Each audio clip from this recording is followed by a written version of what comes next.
Hi மக்களே, praise the Lord. எல்லாரும் எப்படி இருக்கீங்க? நல்லா இருக்கீங்க நம்புறேன். There is a code in English. When the egg is broken by its outside, the life ends. But the egg is broken by its inside, the life begins. புரியல நான் என்ன சொல்றேன்னு கொஞ்சம் புரியுற மாதிரி சொல்றேன், கேளுங்க. நம்ம ஒரு முட்டையை உடைக்கிறதுக்கும் அந்த முட்டை தானா உடையறதுக்கும் டிஃப்ரென்ஸ் இருக்கு. நம்ம ஒரு முட்டையை உடைச்சோம் அப்படின்னா ஒரு சந்ததியாக நம்ம கொள்றோம்.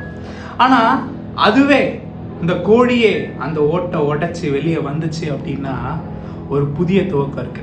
இந்த மாதிரி தான் லைஃப்லையும் if you need some revolution, revival or some comebacks, it will begins from your inner spirit.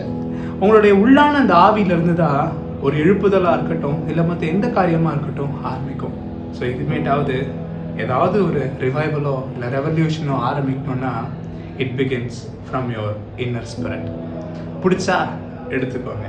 Okay, அடுத்த வீடியோ நான் உங்களை சந்திக்கிறேன். அது வரைக்கும் உங்களிடம் வந்து விடைபெறுகிறேன். நன்றி.